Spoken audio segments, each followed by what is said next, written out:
Hello, my name is Chase Leffers, and I'm here to present on the farm of the future. So what is the farm of the future? Well, we think it's algae, an autonomous, locally grown algae growing environment. This is going to enable decentralized nutrition. Why is this important? Well, 2.5 billion people are malnourished globally.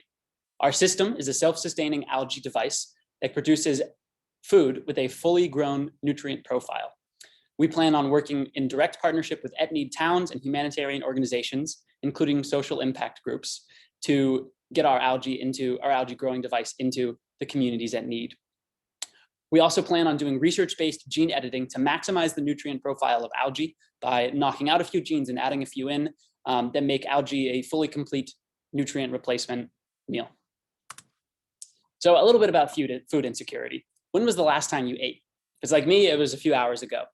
And now, on the flip side of that, when was the last time you worried about starving? It was like me, probably not recently. And yet a lot of people, 2.5 billion people globally, think about starving and worry about starving at least once a year. And as a final note, maybe you should be thinking about starving a little bit more. The global food system is a house of cards. The average person has only 30 days of food in their house. And supermarkets have only 3 days of food on the shelves. So if some global catastrophe happened to happen, then most people are only 35 days away from completely running out of food. And considering food is necessary for every aspect of your life, that's a pretty significant risk that we don't think about anymore. Traditionally, agriculture has been either land intensive or time intensive. Land intensive is growing massive fields of wheat like the United States, or time intensive is permaculture, much smaller hydroponics.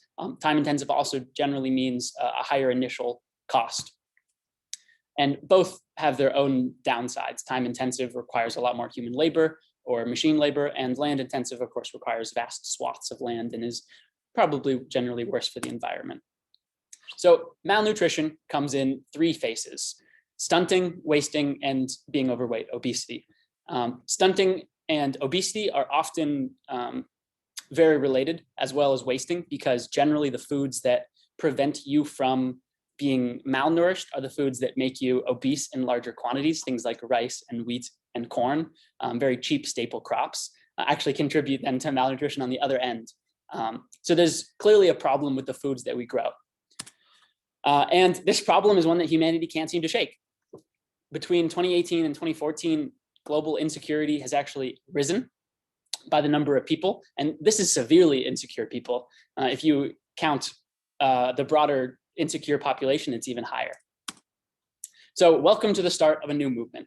The algae growing system is distributed, it's compact, it's reliable, and it's very empowering for its users. The algae method, and again, algae stands for autonomous, locally grown algae environment, is space efficient, time efficient, and healthy. Let's dive into those. It's space efficient. Algae requires up to 20 times less space, land, and water. Resources that's much better for the environment than staple crops such as rice and corn. It's also very time efficient. You don't have to weed in the algae system. It's fully automated and it takes care of everything. You just have to put it out in the sun and you can go and collect your food every few days in larger batches. It also negates the need for shipment because it's so small, it can be grown in a backyard. Finally, our algae is very, very healthy compared to those staple crops, that it is cheaper and less nutrient or less space and water efficient than. Our algae contains the essential micronutrients and also a great blend of the macronutrients, which keeps you healthier on the higher end of malnutrition. You won't be obese when you eat this algae because it has the right blend of macronutrients. So with the Dream Team, I'm Chase, and I'm the CEO and lead mechanical engineer. Dylan Ingham is the CFO, and he's the computational biologist who's going to be leading up the gene modifying aspect of this.